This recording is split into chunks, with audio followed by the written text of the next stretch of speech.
My name is Ian Utile. Welcome to Beachside Tech Talks. This is a new show I'm excited to bring to everyone here in the local community. I'm a local here to Santa Cruz.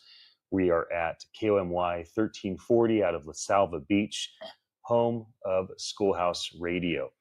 I have my father, Gary. Say hello, Dad. Hello out there. I have my oldest son, Malachi, with me, who just is getting ready to be a junior in high school. Say hello, son. Hello, world. And my brother, Dan. Hello, everybody. Dan and Malachi and I have been jumping into some of the radio shows lately, and we wanted to bring you something that is unique to us, not just our family, but our network. I have a couple other friends that have called in that are business partners of mine. Nigel out of Florida. Nigel, say hello to the party people. Hello. Great to be here. We're glad to have you. And Ted over in the Silicon Valley. Ted, say hi. Hello, everyone. It's good to be on this show, Ian. Well, we don't hear you, but I know you're there. I see you. I see these guys on video. So here's what we're going to do with this show. The purpose of launching the Beachside Tech Talk is our chance to share not a family perspective, but my perspective in terms of the future of technology and automation. We'll do it in a way that allows everyone here locally, right, in the local Santa Cruz, Monterey Bay area, to benefit from the knowledge that we have gained in automation, AI, media automation, blockchain automation. The next segment will be focused on AI. The third segment will be focused on blockchain. And finally, we'll talk about the history. How the heck do we get here? And what can we learn from that specifically? So that's the purpose of the show. We'll be doing it every weekdays from 11 to noon Pacific Standard Time. And we're looking forward to bringing this to all of you. And so what we'll start with is just future. But since this is new and I'm wanting to introduce my friends and family that are here with me, let me just start with that.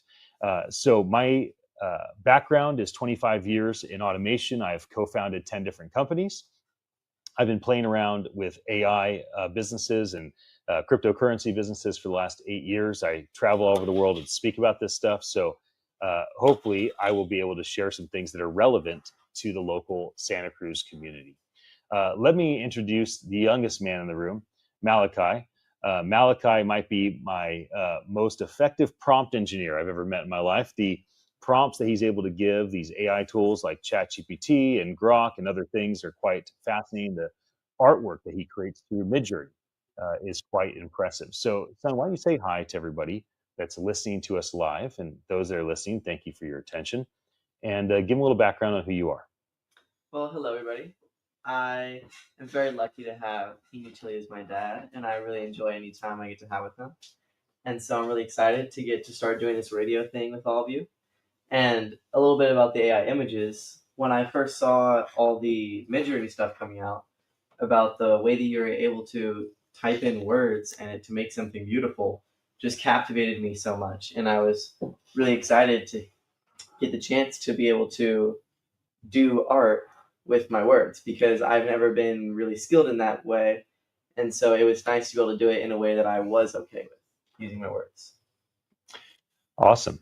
Dan, you want to jump in and say hello? You've traveled all over the world with me and Ted and Nigel. We recently were in Seoul, South Korea. We were over in Philippines, Manila a couple of times. We've been all over the nation. So give folks a little background. You're also a local, just like myself. In fact, our family's lived here for 250 years. Yes, we have. And it's been a wonderful journey. I have been in construction myself for the last 30 years. And in 2021, I sort of started transitioning with Ian. I've been very fortunate to make travels around the world and see the new technologies that have been coming along. especially the Web3, AI, blockchain technologies. Actually been able to start experiencing the crypto world. Got a little bit involved in that.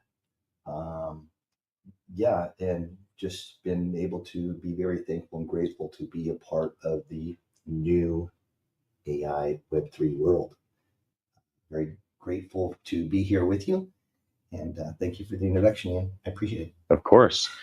All right, Dad, you have accomplished many things in your life. You're one of the greatest surfers of your generation. You traveled all over the world surfing, so that's a local thing.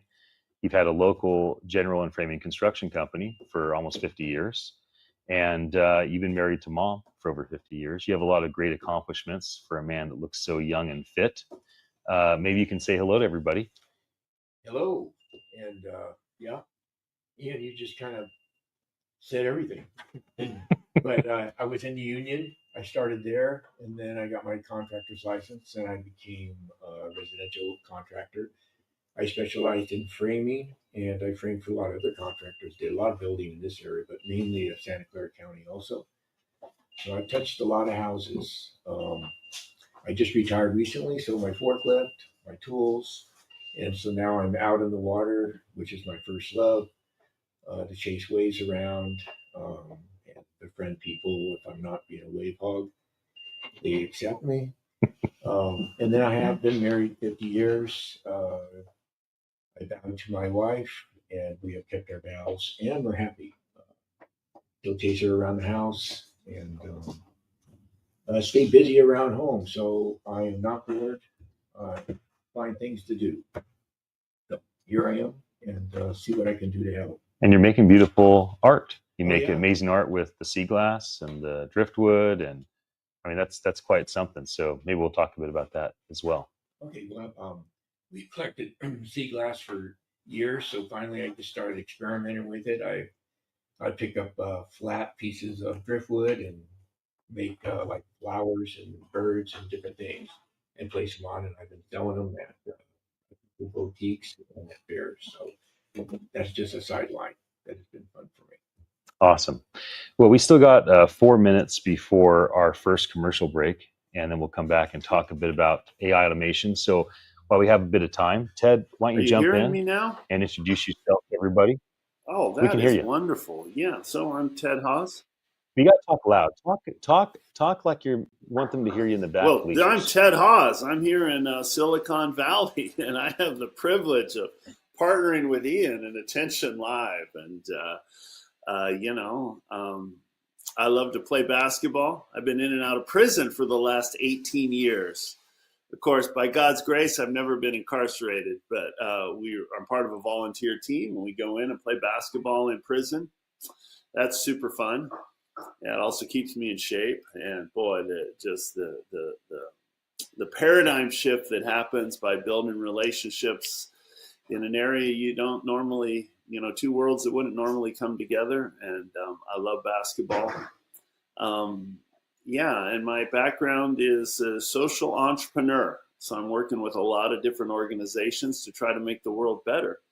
And I think that's the forefront. I'm very excited about AI and blockchain and the new technology. And I believe we're being entrusted with this to change the world for the better and create a human flourishing for everyone. That's not just for the haves and not the have-nots, but for everyone. So that's what I'm about. And Ted has been my chief of ethics at my automation companies for 11 years now. And me and Ted often say, when Google started, they had a code of ethics that was do no evil. And Ted and our code of ethics is opposite of that. It's do righteous things. So Ted has been by my side for over a decade. And as we think about the technology that our teams are building for our different companies, we really try to be mindful of how do we do things in such a way, not just to employ people, make money, accomplish things, achieve things, but how do we do things that are wonderful for humanity? And one of my favorite humans is the gratitude champion over there in Florida. So Nigel, please jump in and say hello before we go to commercial break. Hello. And yes, the You're gonna have to gratitude. talk real loud. You're gonna have to talk like Hello. you're talking to the upper bleachers because you called in on the call-in number. Oh, okay. How about now? Is that doing it? Am I getting there? Okay. All right, Ted, I'm going to have to one-up you on the volume here. I am the gratitude champion. Yes, and I am right. Nigel Wright. And I am so thrilled to be here. I am a lifelong practitioner of technology. Part of the reason he and I connected was through the Attention Live and Clubhouse, which brings us full circle of being on radio, and just testing what AI technology, every aspect of things that move us forward does. These are the things I enjoy. These are the things that I want to see more people embrace because I think there's value in it. And for the first time in history, I feel like there's an opportunity for everybody in society to take advantage of it. Not just the young and hungry and the folks that seem to have grown up native with it, but the folks who understand that they didn't have a choice but to ask questions, because what is prompting? Asking questions, and we'll talk more about that later. But I am super thrilled to be here, super excited. We'll be back soon.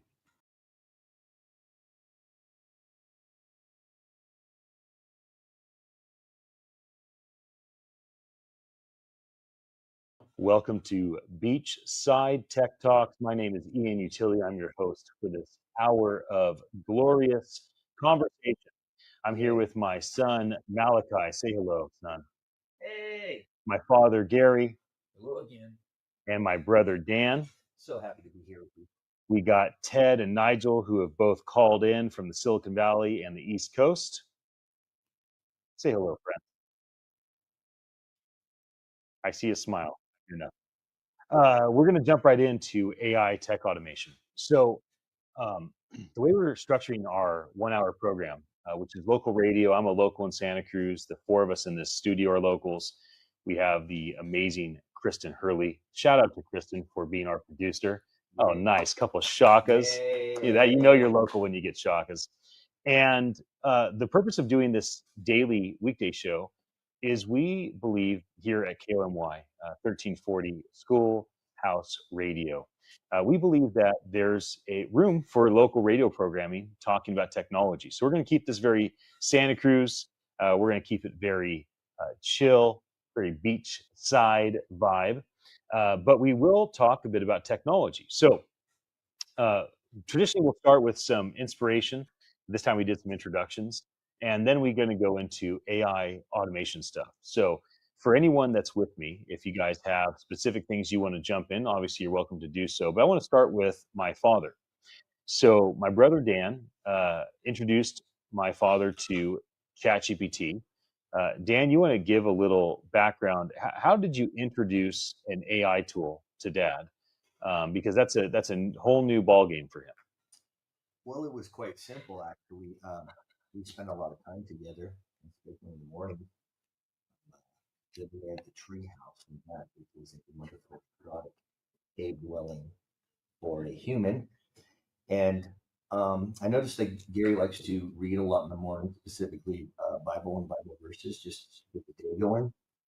And I came down one day and just decided to ask if he had any of the AI versions on his phone.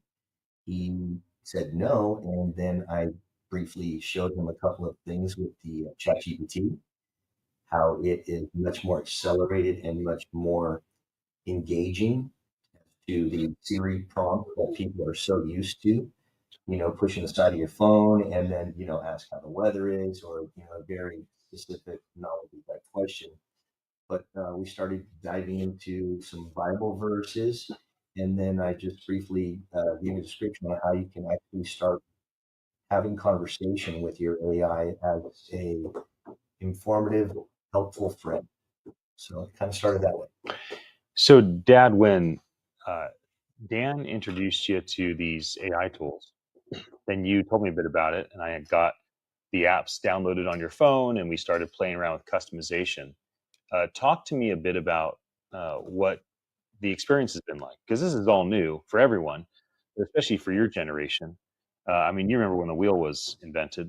So, Haha. ha ha ha. All right, so yeah, but give a little thought. I mean, this is a whole nother world for you. This is like a bigger step forward for humanity than nails to nail guns. Right. So just a little background, I'm 73. And when it comes to the high tech stuff, I'm a dinosaur. It's been painful learning during my career. You know, the last 6 customs I built for engineers. And so they demanded certain things, you know, send pictures, send texts. And so they helped coach me into some of the computer wise stuff. So I have a blessing of teaching the Bible. I teach a men's group. I rotate with my pastor, Dave Campbell, at Calvary Chapel, Capitola. And then we have married couples. So a lot of times when that's coming up, I'm studying. And so it's been a blessing using AI just to check things out and getting a thought. You know, you just can press and talk to it. It talks back to you, and it's, you know, it's really actually very comfortable to use. So I've been using that. It's been helpful in me putting together my teachings, and the rest will be history. So Nigel and Ted, both of you spent quite a bit of time with my dad. Nigel, you've been over at the Glorious Beach House and the Tree House, and we love it when you come to visit. And Ted, obviously, you spent quite a bit of time with our family the last 10 years or so. I'd love for either or both of you to jump in. And Nigel, let's check out that microphone on your phone and see if we can hear you a bit louder. Why don't you give a little insight in terms of what you think about this next generation, or I guess I should say the older generation, right? Our parents, our uncles, our aunts, trying to be open-minded to leveraging some of this technology. Go ahead, Nigel. Let's give it a shot. Can you hear me? Better than before. Get all up in that microphone, my friend. Okay. So I think this is better. I think I got it now. You let me know if that goes out. So I have a lot to say on this, but I will keep it brief. Whereas I think the conventional wisdom would say that the digital natives, the younger folks, are better suited for AI, I go the other way. Not because I'm more in that age group, but I believe that just by the nature of how we're in different time periods. People who are digital natives grew up with certain things. And I find this a lot with gratitude. I'm going to go right back to that. You can't be grateful for something you've always had, because you don't know what the difference was. If you've always been walking, and the people who've started walking and then got a car, they understand the value of a car. The people who dug with a shovel understand the value of a caterpillar. The people who always had the caterpillar, always had the car, that's all they know. Same thing in my view of prompting and everything else that comes with it. We are the generation of, and the ones that came before us, the generation of having to ask questions. We had to put work in. We had to go to the library. We had to pull the book out. We had to know the Dewey Decimal System. We had to write the report on a typewriter, sometimes on paper. So the value of being able to ask those questions, and it goes deeper, the family conversations around the table that don't happen as often now. The ability for us just to sit in the quiet because there was nothing else to do, versus, as I heard someone in a book call it, the dopamine dispensers of our cell phones. We have no downtime because someone's there to fill it. But my point is, when you understand that as a senior elder statesman, in terms of age, you understand that you are perfectly suited, perfectly equipped to ask the right questions to get the answers. And the answers are there for us. And the moment that connection is made, I feel that the rest of it starts to exponentially make sense, go faster, become more valuable, more practical, more actionable. So that's how I think about that. And specifically, I'm working on something now just for that purpose, because I see so much value in it.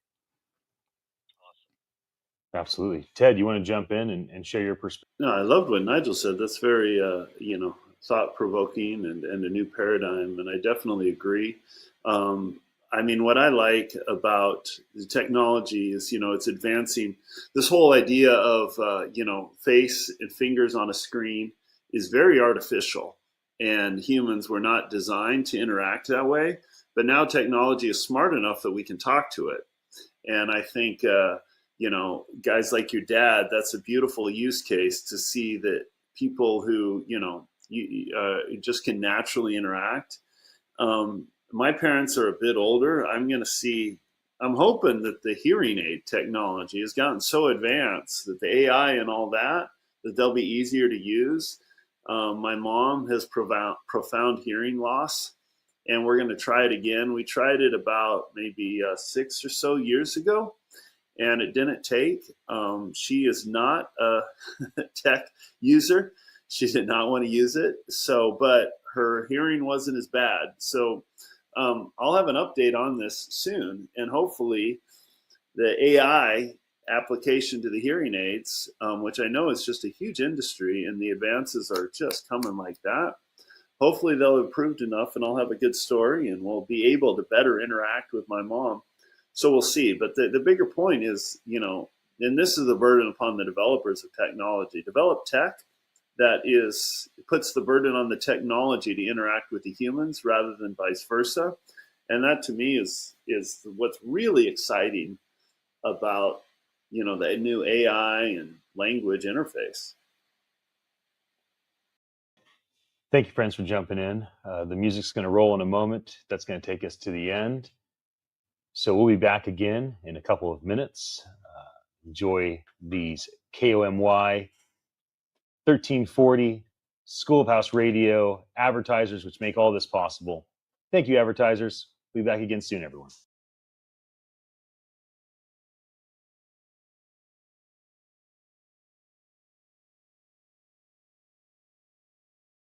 Welcome to Beachside Tech Talk. My name is Ian Utile. I'm your host. I'm here with my son, my brother, my dad, two of my business partners. There's 6 of us. We're bringing you a half dozen different ideas and minds around technology. We're all here at KOMY 1340, home of Schoolhouse Radio in La Salva Beach, California.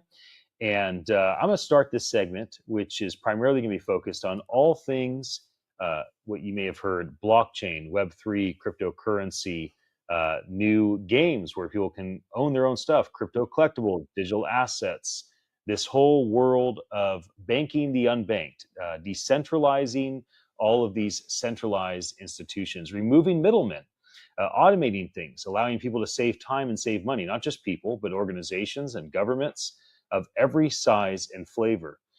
So I'm going to bring my oldest son, Malachi, in for this specific conversation. Son, we're getting ready to go back to Manila, Philippines again. Mm-hmm. We're going back for Philippine Blockchain Week, which is one of the events that kind of brings everyone together in Southeast Asia. This happens in about a week, and you and I are flying there in a few days so that we can go and spend time with the team. We have a bunch of people flying in from all over the world, and probably expecting 10,000 people. And as always, they've honored me with doing the main keynote speech. I'll be talking about tokenized communities, the significance of AI, how AI integrates with different technologies in this space, like crypto collectibles and meme coins and things of this nature. So as you look toward the things that you've learned, you've been going to conferences with me now, I think for 4 or 5 years. I brought you to our NFT NYC conference in Times Square, New York in 2020 when we first started it. You were a speaker last year. You were a speaker 2 years ago. I'm going to throw you on stage and shove a microphone in your face again. You'll speak again this year, whether you like it or not. So why don't you give folks listening a little bit of insight at 16 years old, a local in Santa Cruz. I mean, you're not a tech guy. You're a competitive boulderer, right? You rock climb all the time. You're an athlete. You're a normal dude. But you still have some exposure to these new technologies. I'd love for you to share with everyone listening a bit of your perspective. I think that I have been pushed into it much more than most people my age because I have you as my father, who is doing a lot in the space. And I think that it's really nice for me because I'm going to get a preview of what the world is so obviously going to be like very soon, really. I think that in my 20s and 30s, the world is going to know blockchain like they know cell phones. It's just going to be another thing. Middlemen have been something around for as long as humanity, I guess. I Right. mean, as long as people have made communities, Right. middlemen kind of are like, oh, I'll do this for you and you can give me a little extra money. Yeah. And this is finally when people are like, no, we don't need those anymore, and we're going to do what we want because we don't need you to take our money. And I think that it's nice for me because I'm able to see what this is like early, and I'm able to understand it more now. Yeah. So, Ted, I'm going to go to you. You have 4 children, a little bit older than Malachi. They're all adults now. Before you know it, you're going to be a grandparent. So, what is your perspective on the next generation? What's your perspective on how you've seen the way I have invited Malachi and Kenton and Nathan to participate in the things that we do around technology? When you look at your kids that are now in their late teens and to mid 20s, what are your thoughts about how this generation is allowed themselves and choosing to own things, right? Our version of the internet, we just had brochures on glass, and eventually we had interactive stuff. But this new internet is one where everyone owns their data, or at least that's the goal of it. People own responsibility and they can benefit from it. So, give me a little insight from Ted Haas, the father of Well, 4. I'm really bullish on this next generation. You know, we talk about the what is it, the World War II generation? We call them the greatest generation.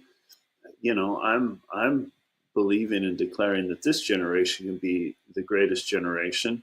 And I mean, I love the way you structured it. And you got your father in there, and you got your son in there. And I think it's the interaction of these two. You know, like, and thinking about, you know, ownership, Web3, and gamification. It's like the more we're able to automate these processes, automate the market.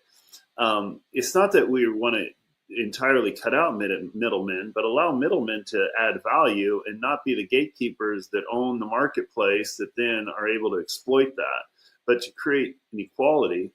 I feel that like the technology is in a really, really cool place, and it's evolved. And now that we have blockchain and now we have AI, and together, it's like up until now, you know, uh, um, uh, technology has evolved, and whether, you know, intentionally or not, right now technology is very, very bad for your mental health, and it's destroying the mental health of lots of, I mean, it's not that it's exploiting our desire to exploit, to destroy our own mental health, you know, and it's optimized around short-term attention span and, you know, this dopamine rush. I feel we have a chance, and that's really a form of gamification. It's gamifying, you know, exploiting attention, how to suck you in, but it's not healthy. It's not aligned with the way we were designed. I feel now we finally have the tools to gamify things that are, you know, the action between real world actions, gamify optimal human health, you know, gamify fair marketplaces that empower everyone, not just the gatekeepers to that marketplace that then exploit it for their own good. And, you know, I feel it's guys like your son who are going to design it for users like your dad. And that's like the secret sauce and us all coming together. So I'm bullish about this. So go do it, Malachi. No pressure. So, sir. Nigel, that's right. You call him Sir Ted. Nigel, your son's an incredible musician. In the past, your son would, Nigel's making me laugh. I see you, bro. In the past, your son would have only had really one path, right? It's like try to crack in with one of the studios, try to get a deal with Universal or Warner, try to get on the touring, you know, maybe open up for somebody that has some sort of following, build a community, sell some cassette tapes or some, you know, something around what, you know, whatever it takes back in the day. But now it's different. Now your son has all these tools that are giving his music away for free, right? His music's for free on YouTube. It's for free on Spotify. It's for free on all these different platforms. If he puts it online, it just somehow gets gobbled up. Now the AI tools are using your son's music, and you know they're taking his intellectual property. So as you think about the things that you understand, and you look as a father, and you think about your son and his generation of extraordinary artists and musicians, how do you guide your son without being forceful? But how do you guide your son to say, hey, you look into this, look into that? Like, are you thinking about how to take these shortcuts that are available to you? I'd love to hear some of your thoughts in that regard.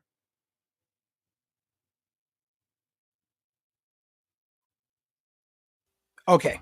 We're I hanging on. think We want to hear what you're going to say. We're craving whatever it is you're going to say to us. You go for it.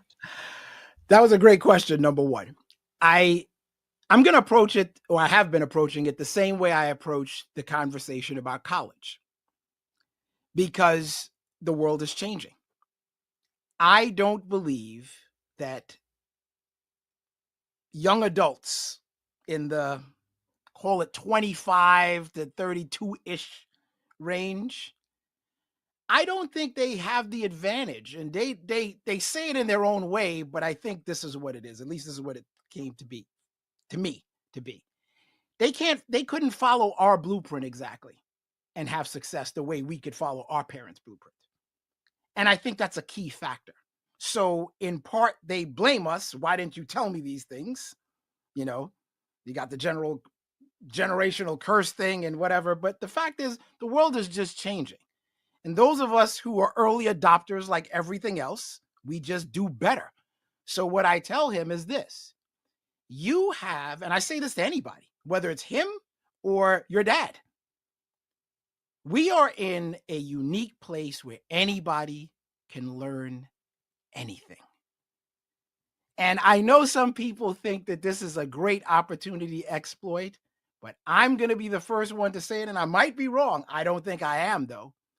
If you tread on the manipulation of people in this day and age, you'll win for a while, but the losses will be catastrophic. Because what I've been realizing in the more I go down this path is you can fool people when they don't know.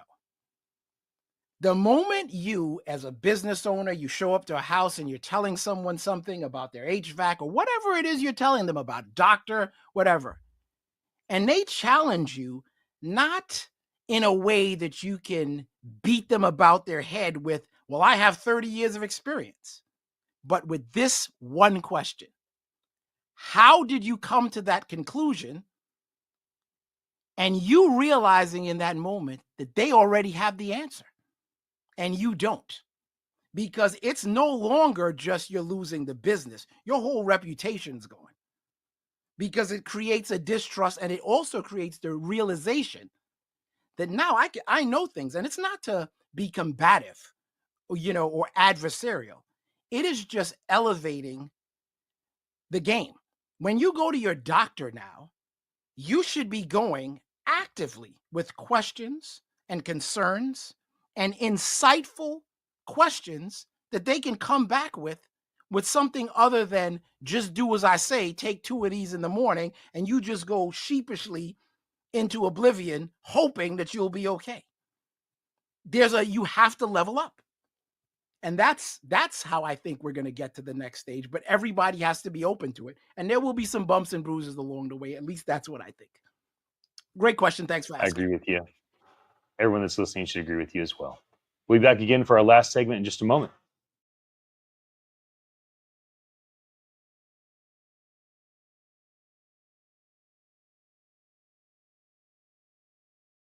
Welcome to Beachside Tech Talk. This is Ian Utile, your host. I'm here with my father, my son, my brother, 2 of my business partners. We've been talking about the future. We've been talking about AI, crypto, and now we're going to talk a bit about the past. If you want to know the future, which I think the future of automation is peaceful and boring. That's what I think. I don't think there's going to be no Terminators, no Blade Runners, no Black Mirrors are going on in my imagination of the future. I believe in and want to co-create with humanity a bright future where these automation tools help us. And if you disagree with me, then you're welcome to have your opinion. I don't really want to hear about it. I've been hearing about all these doomsday people for all this time. I don't need to hear no more of it. What you need to hear is that there's hope for humanity. Congratulations, you found the right place. But if you want to know the future, you probably should know the past. And so my father is here with me, Gary, and I'm going to tee you up, Dad, to talk a bit about automation. So when you were Malachi's age, you had an encounter here locally at a Billy Graham crusade, and it set the course of your life to be a life that had a strong paradigm toward faith and toward Jesus of Nazareth. And in that, when you thought about your career, you thought, well, hey, if carpentry was good enough for Jesus, it's good enough for me. And so you've been a carpenter now for 55 years. You had your own company for almost 50 years. And I know that when you started, you swung a hammer and were slamming those 16 penny nails into the wood. And eventually you got, nail guns. And when it first started, you were, carrying around big, heavy loads of lumber, one piece at a time. Or for you, since you're so strong, you probably even had like 1.5 pieces. And then you got forklifts. And so can you share a bit about, in your career of 55 years, how have you seen automation technology, automation tools, innovation, new ideas transform your career in construction? Because when we look at parallels, this is one that may be important. Well, first of all, it was very simple. I wasn't really studious. And so I had the opportunity to get a job as a carpenter, and the contractor got me in the union, and then the rest was history. I was in the union for over 10 years and then got my license and went off on my own. During that time, we pounded everything with hammer. Everything was manual. We did not have nail guns, compressors, and all that. Unfortunately, the nail guns came around because my elbow was giving out from pounding nails, and it really saved my career. So I got introduced to nail guns. It was an adventure, just starting using them. Not really. I loved pounding nails. Pounded a lot of nails in my life. Maybe a box a day. I was a speed framer. So then after that, my back started giving out, and then the forklift came in, and I started thinking about getting one. I rented one and then purchased one, and that again kind of saved my career to continue. And so I've had my forklift for 25 years, and I just sold it to another dear friend that is using it right today. So that's about it. We just have progressed, and there's new ideas always coming up. I've never been ashamed to change, and if I hired someone and they had a better idea of doing something, I was all in. And tools have advanced, and then we got into a lot of cordless tools today that we use and utilize that have been to our advantage, not pulling cords and skill saws. So everything is much more easier. All you just replace the battery and go again. So that's kind of where it ended. Yeah. And so, Dan, you're the next generation of general framing contractors. Your company, Educated Industries, you probably took a bit of a different approach being younger and thinking through, how do you use your mind more and your body less? How did you find automation change in your career? And even like when you tiptoed back into, high level commercial construction recently, and you see how all these different things are being done through automation with CADs and all the different things that have been automated that used to be manual. What are your thoughts on what we can learn from the past, automation taking over and impacting industries? Yeah, that's a great question.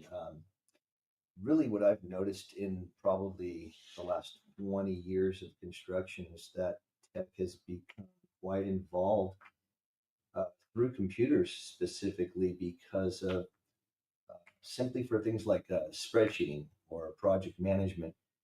They being able to control something and keep a minute-to-minute tab on the project in real time has been so efficient for the building process itself.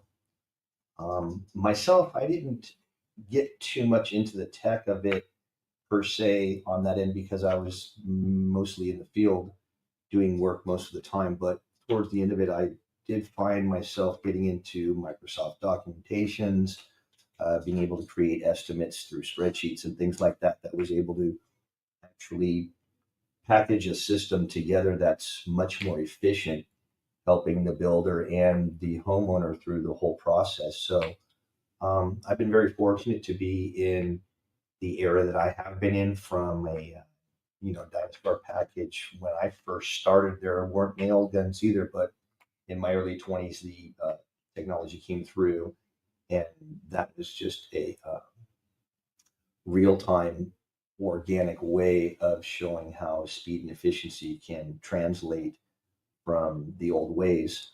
But more specifically today into the AI and to the Web3 centers, I think that the past is transitioned quite well, and that we're able to just cruise into the future with much better secure documentation, much more efficient speed of efficiency through that documentation, and then just through AI agents themselves being able to help us out in so much more efficient ways through 3D modelings, plan walkthroughs, and things like that that you never were able to do before.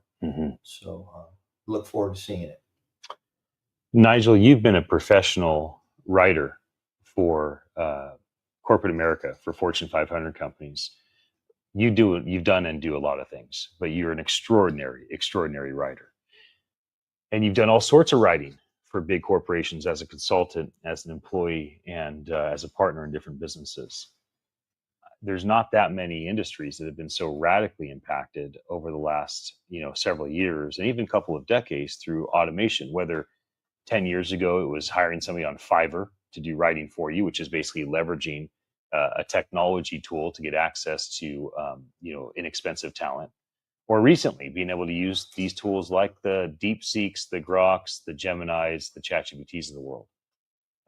Can you share a bit about your thought on how you've seen the history of tech automation impacting your industry? And I love to hear you speak, but you got to keep it short because I want to hear from Ted as well. Okay, short and sweet. I don't think as much has changed as people might think. The thinkers, and just to give a little context, a lot of my writing started with document creation and process manuals. Without the people to create the actual process, the automation never happens.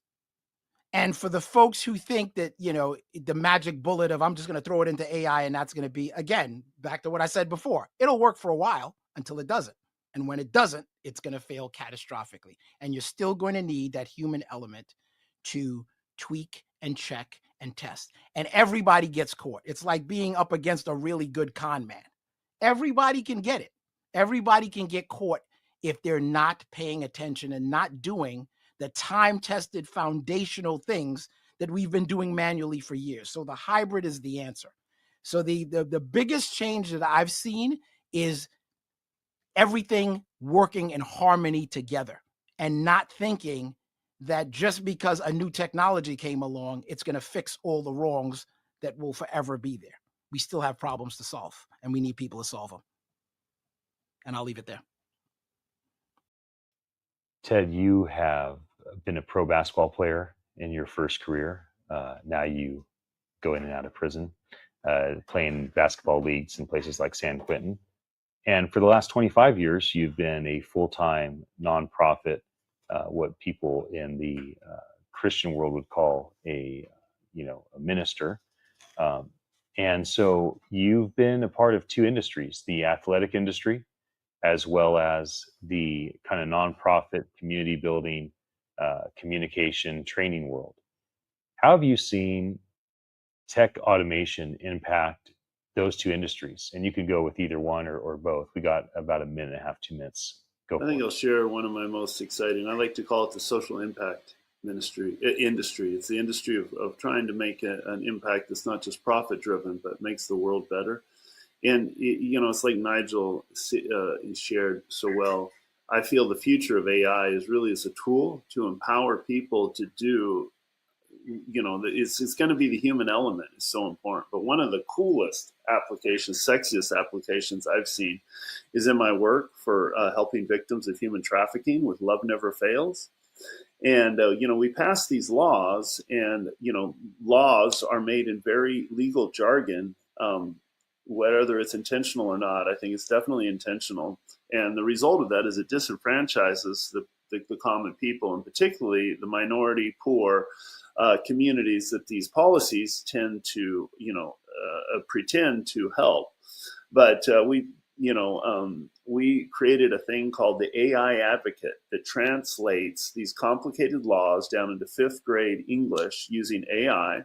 And AI is really good at that because it can learn a technical language and can translate it very well. But it's not about that. Not that only. Now we use that.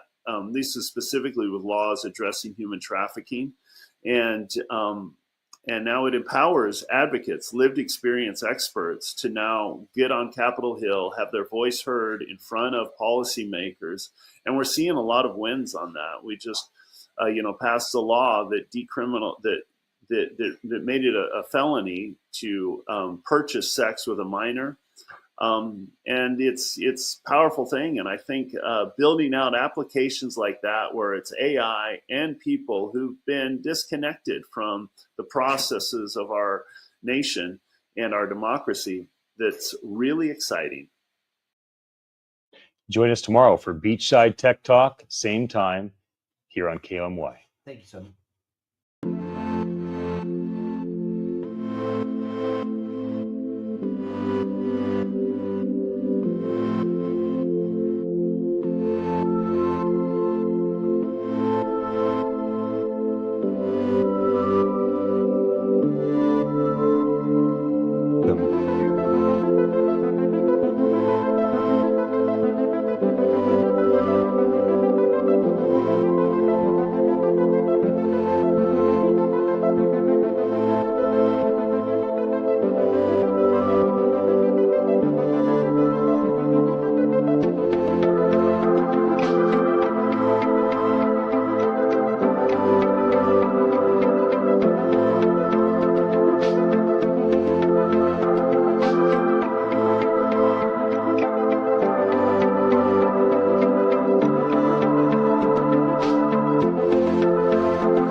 Welcome to Beachside Tech Talk. My name is Ian Utile. I am your host. I'm here with my brother Dan, Good morning. my father Gary, Hi there. and my son Malachi. Hello, everybody.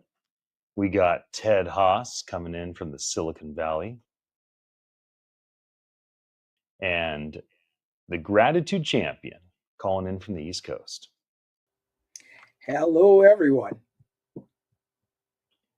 So what we do in this hour that we spend with all of you, we're happy to be here at KOMY 1340, home of Schoolhouse Radio. We talk a lot about tech stuff. We try to make it realistic for people that are here in the Santa Cruz County area and beyond. And the reason for that is it's easy for people to just kind of tune out anything around technology. You hear the word AI, you hear the word blockchain, you hear automation, and you think to yourself, Blade Runner and Terminator and Black Mirror, and that doesn't sound so great. Everyone's going to lose their job and the machines are going to take over. Well, we don't believe that. So we break this hour up into 4 segments. We start with a vision for the future and try to give some hope, some optimism, something that can encourage anyone that's listening. And for those that are listening, we thank you for your attention. So I want to hand this over to you, son. You're 16 and you're getting ready to start your junior year in high school. I've had the joy of taking you all over the world. You and I are going to Manila, Philippines in a few days. You've spoken at a bunch of tech events. You've heard me speak as I have done hundreds of keynotes and 1,000 interviews. And you've gathered this idea about the future of technology maybe being great for humanity. So why don't you share for a moment some of the things that you think, or even just one big idea, something that encourages you when you think about the future? I think that the world and almost everything I see, it's usually going to tell me that things aren't going to go well. Like, oh my gosh, AI is going to take over, and there's a larger than 50% chance that everything's going to go wrong. But then I see the things that you say, and you're like, I mean, you can think that, but I don't want to. And I realize that that's kind of just the best mindset to go along life with. And so I hope that I can take that away and everywhere. How about for you, Dan? What stands out to you when you think about what brings you hope? What brings you a sense of possibility? And what maybe knocks out that potential anxiety when you think about the future of technology? Oh, thanks for asking that great question. I think that technology has just exploded in leaps and bounds in the last few years. I have great hopes for where it's going now. You know, especially where the AI has traveled, we've been able to start using this into such a personal endeavor. Anything from literally setting your daily patterns, it can do just about anything for you. So having it be such a contextual piece of our lives and daily plannings, um, that's where my hope and future for it is just to be an assistant to us and help in every aspect that we travel down. Nigel, I want to turn it over to you on the East Coast. You're actually living in the future, Nigel. You are 3 hours ahead of the rest of us here on the left coast. So tell us, Nigel, what's the future going to be like? Leave it to you to point that one out, but I'm going to keep this short and sweet. I think the practical examples are really what strikes me the most. Recently, I had a friend who was diagnosed with Parkinson's disease, and being that that's not something you expect every day, and it came as a shock. But wanting to be helpful, we started looking at what that entailed, what that meant, what all the medications that were being taken were meant. And we got such a comprehensive list of things just for her to have a conversation with a doctor that was going to be far more insightful, far more helpful in the long run than anything I could have possibly imagined or thought up off the top of my head. We just got such a wealth of information that I can't help but think that there's so much positive here to be done if we just take the time to actually use it. So that's my insights on it. Ted, you're in the Silicon Valley. There's a whole lot of vision casting. And a lot of times when you hear people from the Silicon Valley cast a vision around the future, it usually has to do with them trying to sell us a product or a service. So I think what happens is we hear some pitch guy or some pitch gal try to sell us on the idea of a hopeful future around their product or their service. And it doesn't feel very authentic because it just feels like they're trying to get us to have an enthusiastic response and give their company money. So, in that regard, you've seen a lot of that, but you also have inspired me with some of your thoughts of where we're going in the future. So, why don't you share with everyone some of what you're looking forward to? What am I looking forward to? I'm looking forward. I mean, not. It's not just technology. It's this explosion of human knowledge, and we're being given tools that no previous generation was entrusted with. And I'm looking forward to, it's like the options that we have to change the future.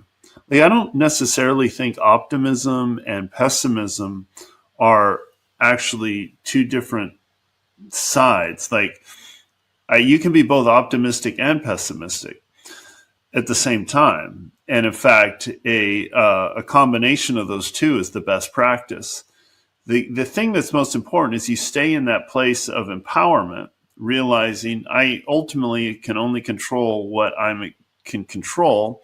And so I need to be optimistic about the future, of what can happen. I also need to be pessimistic, or maybe a better term is realistic, to look at the real obstacles we're going to be facing so that I stay in that place of empowerment and love and, giving and wanting to help humanity, optimism that's not just selfish or pushing my own thing, so that I stay away from the anxiety and the paralysis of analysis, and I stay in that place of empowerment. And so I'm hopeful for people. And I don't believe AI is going to take over. I believe AI is giving people power to do things that we haven't been able to do before. And overall, I'm optimistic that the good guys are going to win. So, Dad, I want to ask you about how you chase down a vision, because we're going to come to the end of this segment and talk more tech. You know, you've built hundreds of custom homes, and every time you build a custom home, you first have a vision for what could be. You think about, how do you throw the foundation together? How do you throw the walls together with wood? How do you build the roof and stack it? How do you build the stairs? How do you put this together? And then you have a vision for people living in this home. You think to yourself, you know, what kind of family might dwell in this new habitat? And as you have a vision, you start to build toward that vision. How have you, for over 50 years as a general and framing contractor, uh, cultivated a clear vision and then made decisions to manifest that vision? And same thing with your art today, all the sea glass art that you do. I'd love to have you share with us for a moment in that regard. Okay. First of all, I see life as an adventure. So I took that into construction also. I became an apprentice and I set goals for improvement, but not, I didn't set goals I couldn't reach.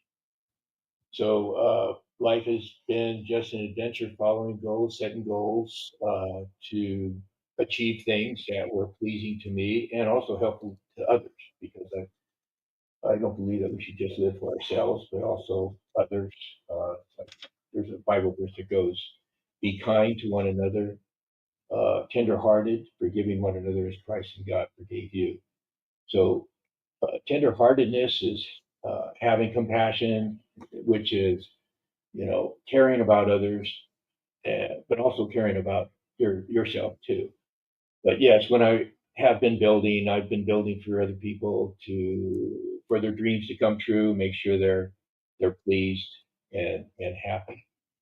So I just see life as an adventure completely. I remember when my wife had given me an iPhone for Christmas, and I wasn't ready for it. I didn't think it was necessary, but once I started using it, I realized how helpful it was in my business. And so again, we step out, and just life should be an adventure, even as we get older, to care, and set goals, how we care for our bodies, how we eat, for our minds. And AI is just an accumulation of thoughts by humans, really, that you can, pull from. And so that's what makes it so great and a blessing to anyone that uses it. When I just started using AI, I do a little teaching, and it has been very helpful. I don't completely use it without my own thoughts, but it adds and is very helpful in that regard. So, what do you think? We'll be back again in just a moment.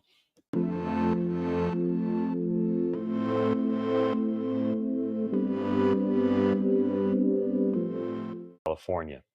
I'm here with Malachi, Gary, Dan, Ted, and Nigel. We're going to talk a bit about AI for a moment. So, Nigel, you have gone through so much research, both you and Dan. So, I want to kind of start with the two of you having a conversation. Nigel's still, he's giving me the finger, like, hey, go to Dan first. So, whatever you think, Nigel, we'll go to Dan first. If that's what you want, that's what's happening. My brother, you have done research on how to integrate AI into your life in a way I've not seen many other people do. I'd love for you to share a bit about the research that you've done, the news feeds that you use, the tools that you use, why you've stuck with some and dropped others. So please share a moment. Sure. Well, I really stuck with some or dropped the other, more still trial and error period for myself. But personally, for myself, I've recently found that integrating multiple platforms will give you a much more broad result in your AI searches. In other words, if you are just relying on, for instance, ChatGPT for your answers, and you don't expand into maybe another AI platform, you'll see gaps or things that will show up on one and not show up on the other. So what I found for myself that's most helpful is to spend some time and maybe integrate a few more AI compilations into your quiver. And by looking and observing at what these different platforms will pull back to you from the same inquiry or from the same prompts, you'll start to see a direction that maybe you want to go. So I've been using a lot of Bing, ChatGPT, Perplexity, Claude, Gemini, and they all are similar but different in their own versions. And like, for instance, I'll wind up talking to one of the versions, maybe a Bing or even Grok, having a conversation with it and trying to coax out the proper prompt that I'm looking for because I can't seem to figure out exactly what I'm wanting to ask it. So I'll spend 5 minutes or 10 minutes actually trying to talk with it to see if it can actually integrate with me a little bit better. So I'll just stay with that real quick. It just my vote is to expand your vision a little bit, talk to some other ones, and pay attention to the results. And you're going to start finding it's going to key into what you'd like to search into. Nigel, do you want to jump in and talk a bit about some of these things? I know that you and Dan have spent quite a bit of time when we were all together in Seoul, Korea, and in Manila, Philippines, as well as in New York and other places across the nation. The two of you have come across to me as the most curious, with a really strong vision for your generation, the generation older than you and a bit younger than you. And so what's been some of your process in forcing yourself to become a student all over again? I think that's just to piggyback a little bit off of what Danny was saying, in just looking at the diverse landscape of knowing that there's not a one size fits all, which I think is where we end up going wrong in almost anything. I think that people are going to have different perspectives, but it's only when you ferret out all the data and information that you get to see a full picture.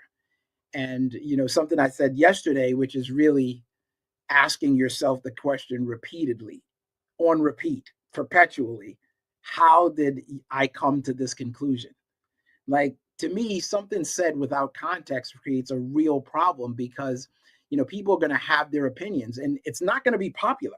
And that's the thing we're realizing more than anything else. Some of this stuff, having access to so much information is not going to be particularly popular with people who have, by and large, traditionally been the experts. So if you tell a doctor that you looked up some information and it's with the breadth and depth that you can go to, you have the capability to go to, they may be taken aback. But I think it's understanding how to have that conversation and then leveling up the conversation so it's more mature, so that you're doing things at a higher level that's more commensurate with the data that's available, with the understanding that's available. Because we're not just getting information based on what's there, we're getting information contextual that will be explained to Danny because he's a builder. It'll be in that context, so he'll understand it, not just the way I understand it. So I think that's a huge impact that it's had on me. Yeah, I think that I wanted to bring up the point because I'm a student currently, and AI is often thought in education as, oh, you're cheating. Like, oh, you can't do that. You're giving the work to the AI. But I've realized that there's so many ways that you can go about it that are in a very educational way. Because an example that I often use is calculators. When calculators came out, people kind of thought like this is cheating, kind of like we think now with AI. But look at the way it's become. Now calculators are used in class in the perfect way they possibly could be, in my opinion. I think that they're used when they should be and not used when they shouldn't be. And I think that that's what AI is going to be and what we need to try and work to make it become now. And so for me, I try and use AI in ways that don't tell it to do all the work for me, but where I have it teach me and I have it tell me how to do the work. And I think that that's what it'll end up becoming in the end.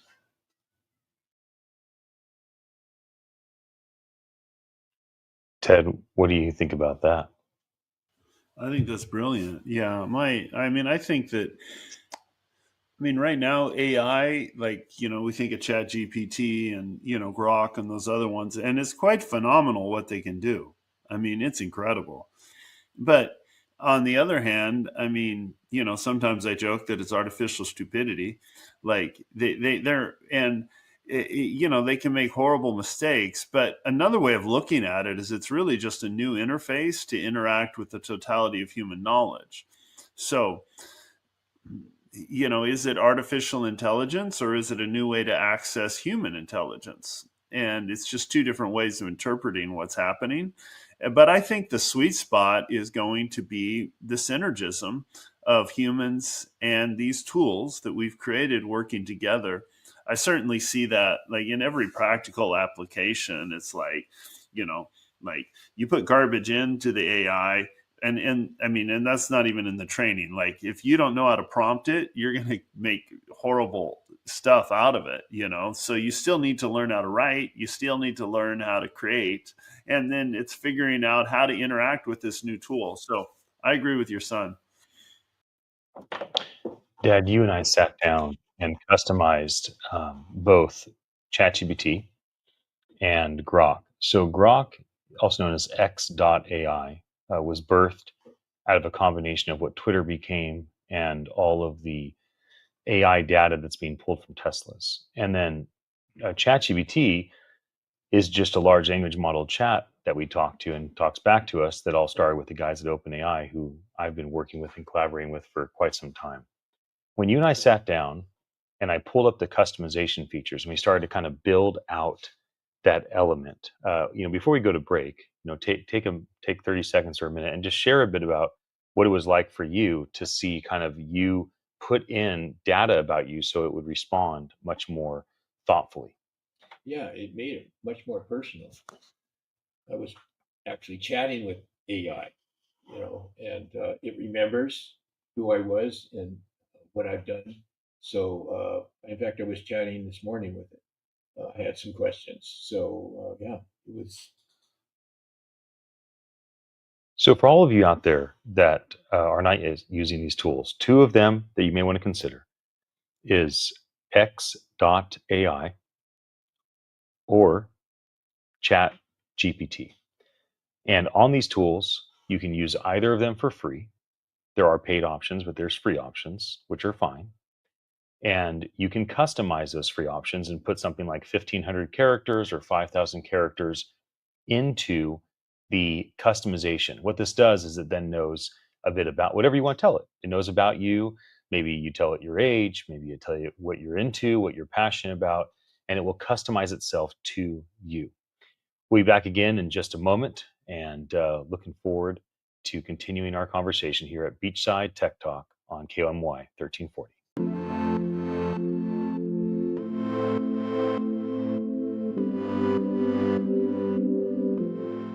Welcome to Beachside Tech Talk. My name is Ian Utile. I'm here with Malachi, Gary, Dan, Ted, and Nigel. We're at 1340 AM KOMY. This is the home of Schoolhouse Radio, based out of La Salva Beach, California. Nigel, I'm going to go to you first. You're based on the East Coast. You and I have traveled all over the world together. And one of the things we've talked about with automation technology, especially around the idea of decentralized finance tools, often called DeFi, known most through protocols like Bitcoin and others. And oftentimes, and maybe a fair take, is that these initial takes at trying to decentralize finance maybe have caused quite a bit of harm. Hard to say more harm than good, but certainly there's been some concerns around it. But I want to start the conversation in why does decentralized finance matter today? And one of the thoughts that you and I have discussed back and forth is the unbanked. And it's not just developing nations. It's not just people in Manila or people in Africa or people in impoverished areas of Europe. It's also people just in impoverished urban areas of America. It's people that have gotten themselves in trouble with taxes. People have gotten themselves in trouble with being behind on payments of some sort or nature. And next thing you know, or maybe they don't have the right political leaning. Maybe they're too conservative or too progressive. And all of a sudden, banks will no longer play ball with them. They get kicked off of PayPal and Venmo and any other digital means. And there's not a lot of options for people. And so, what are your thoughts around the importance of decentralized finance, tools like Bitcoin and others that allow people to, in a sense, be banked independently of the huge institutions? That's a fantastic question. I think it's so important. I've spent quite a bit of time working at banks, decades, and big financial institutions and seeing how they operate. And one of the first things that came to mind, which what I believe sparked our conversation about being unbanked, was just the fees that people face. And living in Florida amongst a lot of retirees and what have you, when I see how they're being treated in some instances by some of these financial institutions with fees and other things, it's no wonder it becomes an option. And to those of us who might think that, crypto is too much, or, Bitcoin is too much, or, decentralized is too much, I know personally folks that are 66 and 81 respectively that make money in cryptocurrency every single day. No scam, no, like every single day. Like, I'm not guessing here. And I think it's such a tremendous opportunity when people understand it. And the best example I can give of how that translates to people understanding it was COVID. When during COVID, when people couldn't go to the banks to deposit their checks, and they were forced or certainly cajoled into using their phones to digitally deposit a check. Most people who realize the value of that, who may not have ever done it before, came to the realization like, wait a minute, I was burning gas. I was doing all these other things to go to the bank and really get into, to do a lot of effort when I could have just taken a picture. Once you get it, you can't go back. You can't unsee what's there. So I think that the opportunity is certainly there. It just has to come with the right framework and stewardship. I think where technology or the technology leaders are falling short is not taking the time to properly educate people, and primarily about things that will hurt them, and then go into the things that would help them. And I'll leave it there. Ted, you do so many things with the most impoverished people in the world, and especially in the Bay Area. You have the basketball league at San Quentin Prison. You help people get millions and millions of dollars of free legal counsel that are taken advantage of by governments. Malachi's over here giving me the millions and millions of dollars, trying to make me laugh, and it worked. And you help with Love Never Fails, rescuing women from human trafficking. One of the programs is an education program that teaches women how to do things across blockchain technologies. So why don't you chime in for a moment, Ted, and share a bit about your thoughts in terms of the tools that are currently available and why it matters to everyone to at least understand these tools, if not for ourselves, maybe for someone that we care about. Well, there's a need for new tools, and the people who I'm working with often are, late adopters of technology. That's not necessarily the case with these new technologies, though. There's often a leapfrog effect. But there's, like our system, our banking system, and the wealth that we've created for, if you look at the last 3 decades, here in Silicon Valley, we've created this region. People have created the largest corporations humanity has ever seen.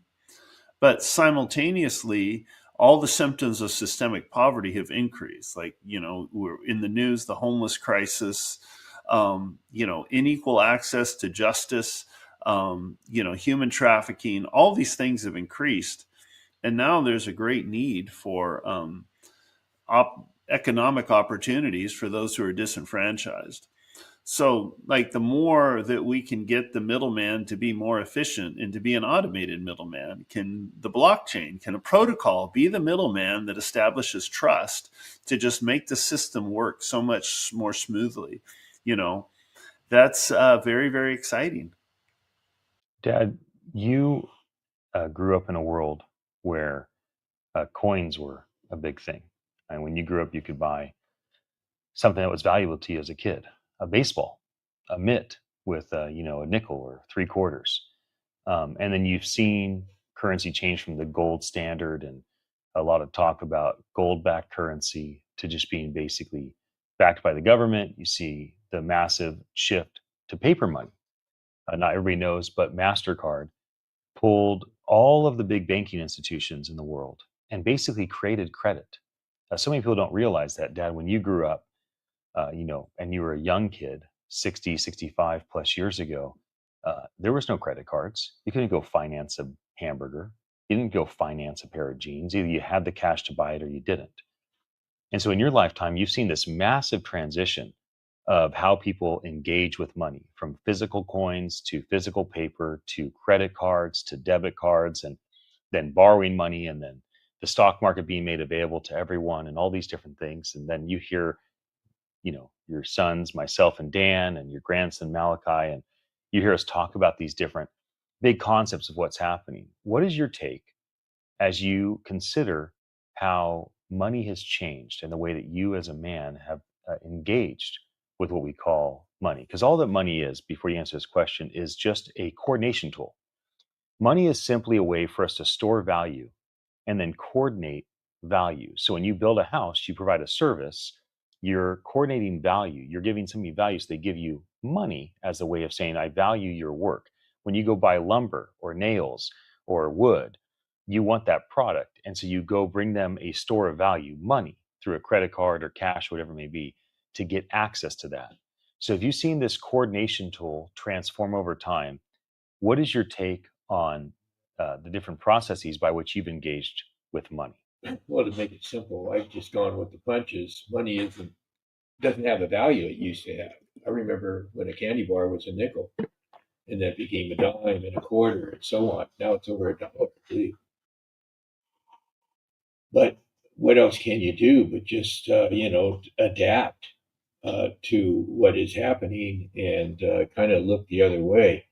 Um, my wages have gone up, but the products I build cost me a fortune too. I just finished a spec home, and it cost me a fortune. I built it during COVID, but I ended up selling it and still making a profit, which was very surprising for the community.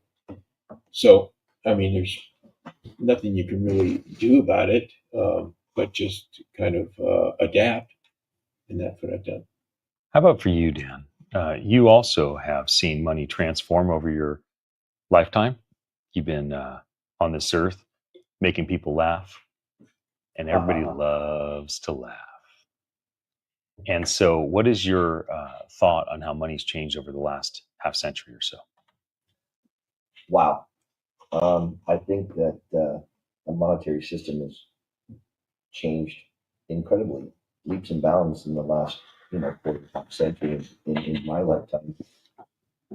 Traditionally, as just to piggyback off what Gary had said, remembering that having change in your pocket, that's obsolete now. I don't know anyone who carries coins around in their pockets anymore. It maybe except for some type of novelty to look at. But the monies that have changed in the system now today are fascinating to me. In just engaged in the last 4 or 5 years to online banking, things like that. I was very Neanderthal through my life inside of the computer world. I was very similar to Gary, hands-on tools and building. But what I found is that you really you don't have a choice but to adapt and engage. So you take it with a grain of salt, adapt the best you can, look towards the future. These technologies are actually happening. You don't have a choice but to try to fit in as best as you can and enjoy it. Oh, I think that I haven't been around on this planet for as long as some of the people, and so I haven't seen a candy bar be a nickel and then a dime and then it keeps going. But I've been here in the time that it's been $1 and keeps going up. But the thing that I have seen is this big change from paper currency and coins to a lot more things going online and becoming like Bitcoin and things like that. And that's been something really big because I really notice it. Like, I'll see some kids at school make a ton of money off of their random gambles, like buying Trump Bitcoin, whatever it's called. And those things are the big thing that I think is going to happen. And with that, we're going to go to commercial break. We'll be back again in just a moment.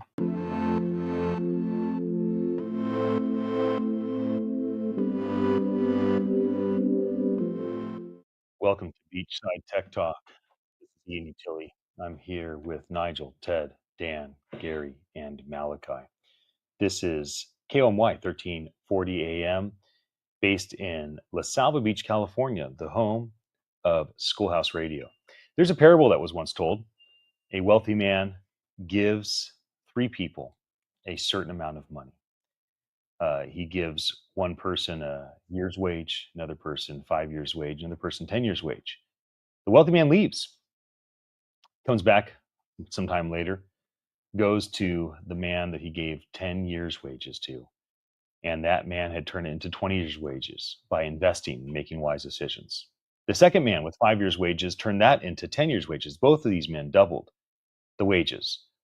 But the last man that was given 1 year's wage, the wealthy man came to him and said, "What did you do with my money?" And the man said, "I buried it. I buried that money because you're a hard man and I didn't want to take a risk and lose your money." And that man took the 1 year's wage from that person and gave it to the man that turned the 10 years' wages into 20 years' wages. Very well known parable. Many of our ancestors have heard this throughout the last 2,000 years. And oftentimes, some of the greatest historical stories are not stories of things that have happened, but stories that have been told. And so, Ted, I'm going to go to you and ask that you jump in and take the baton where I left off, talking about how we look at parables and stories of the past and how we learn from these things, especially around how do we steward what's been given to us. The main issue that story is one of the parables that Jesus taught. It's in the Gospels, and it wasn't just about the money. We focus now on the money return. It had more to do with as much to do with the political environment. He was going away, and for them to invest it, they had to make a public stand of their standing with him and they're representing him. And that if he, like the implication is he's going away and there's a challenge to his rule, and he's either going to lose or he's going to win. And so when he came back, and the optimistic future that he was predicting, the two who had doubled their money had publicly gone on record saying, "We're with him in his optimistic future and we're siding with him." And they took the political risk that if he had lost, they would have been in trouble. The one that buried his money was neither here nor there. And the admonition was not, "Hey, just put it in the bank and get some interest, take a side one way or the other." So it wasn't like, you're not a high performer, you don't have the same skill. I give you a little, just do something with it. And it has more to do about what type of world are we envisioning, and are we going to get involved and make it happen? That's what I think is the biggest, most important issue about technology right now, that we need to just see it as an opportunity for us to do and to create the world that we believe needs to be. And are we going to care for others, or are we going to think about ourselves? Certainly applying that parable to say, "Oh, wow, I need to be a capitalist and I need to make lots of profit and that's the good thing," is totally missing the point. The point is, are we going to create a world where we care about others and we side with, in this case, the king was Jesus, and he made his values very clear. I sacrifice to help others. And I'm creating a world that's equitable, that empowers the least of these. And I think that's what gets me excited about the future and about technology. All we're being given is better tools to plant and harvest optimism and beautiful things if we do that, rather than use them for our own good. Dad, when you think about the medium by which we steward money and resources, those have changed. They've gone from tulips to animals to dollars to whatever we're at today. One thing hasn't changed, and that's how we deal with those things that we've earned. Uh, do we spend all the money that we make? Do we save money? Do we spend more money than we make and get ourselves into debt? And as you look toward history, what have you learned and what have you used as a resource in your life to use as a foundational anchor of how you and mom make decisions around how you handle money, regardless of the way that money's being used, whether it's digital or physical or whatnot? Basically, it's not to live beyond your means. Your mom and I have learned that at an early age. When we first got converted to Christianity, we went to seminars, and the teacher was really big on going through the Proverbs, and it teaches to not to live beyond your means. Be careful with your credit card. We've always paid our credit cards off. We use credit cards to get miles and to get benefits, but we pay our credit cards off monthly, not to pay the interest, and also again not belabor the point, but not to live beyond my means or our means. And you see that happening a lot today, especially at young people. They feel like credit cards are money in the bank, but they really aren't. And so, and then also not to purchase things that just aren't necessary, even though we can afford them. Especially now that we're older, we have the means to buy stuff, new this and new that, bigger this. But we choose not to make sure that we also leave a legacy and help others. That's all part of our domain and thinking too, is share. Well, one thing I've learned a lot from you, Dad, is generosity. And I want to go to Nigel. Nigel, you are a generous man. You're generous with what you have, your resources. You're generous with your time. You're generous with your affection. And again, it doesn't matter how technology's changed, right? Right now, we're on live radio. That's kind of an old medium, but we're also recording this. And we can all see each other by video. That's a new medium. We're live streaming. That's a new medium. The automation, the technology doesn't matter. Those things come and go. What matters is, are we generous people? Do we have a generous heart? Do we take care of one another? And so, Nigel, when I think about that principle of being a generous person, you come to mind. So I'd love for you to share with all of our listeners your thoughts on what you've learned from the past and from history and from stories on why be a generous person, and how have you cultivated that in your own life? I'm so happy you asked this. And that parable was actually, I heard it at service this weekend. So I thought that was so profound. I think you and I have connected on every possible medium of technology, which I think is fascinating just that you brought that up. But the most interesting part about it that speaks to using what you have is, for the longest time we were talking, we never, like, you never saw a picture of me. And that was always a point of contention. Oh, you have to have a picture, or whatever the case may be. It was just this little logo, but we still connected. Here we are. We traveled all around the world. We've been at all these conferences. We've done all these things together. And I think it's the truest testament to taking what you have and doing the most with it. What are we doing with what it is we have? And when I think about even the one example I'm going to give with the T-shirt that you had bought with the NFT, we were just on a call, and you were like, "Let me try something," and you put this on, and you literally exclaimed, "I'm loving you right now," because it just worked. And I thought that was amazing, and it was one of those eureka moments where just having the benefit of giving is the receipt. It's happening. I've been saying for years now, the gift is in the giving, and the reciprocity is in the recipient paying it forward. When you think about it, the greatest gift and example we've ever seen is the thing that we can only pay forward. We cannot pay it back. ever. So that's what I take for all that. And then, I'm forever grateful. And I'll leave it there. I think it's important that we're not just generous and prone to give, which is vital, but that we also are easy to give to. And, Dad, you're wearing a shirt that says joy, gladness not based in circumstance.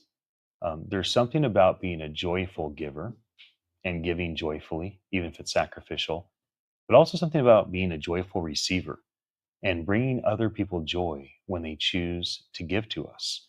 My brother Dan, you are both a joyful giver and a joyful recipient. Anytime I've ever seen anyone buy you a meal or take you to a movie or whatever, you bring so much joy to the giver, the way that you receive the gift. And that's not something that happens naturally. It's something that you've cultivated through your own life and through being inspired by other people and other things. I'd love for you to share a moment on that. Thank you for those kind words, bro. I appreciate that. I wish I could wholeheartedly take credit for that, but I really feel that it's something outside myself that helps that along. Um, when you're able to open yourself up to the giving or the receiving of something, whether it be animate or inanimate, it really doesn't matter. But your expression of either or is what is going to have that pay forward.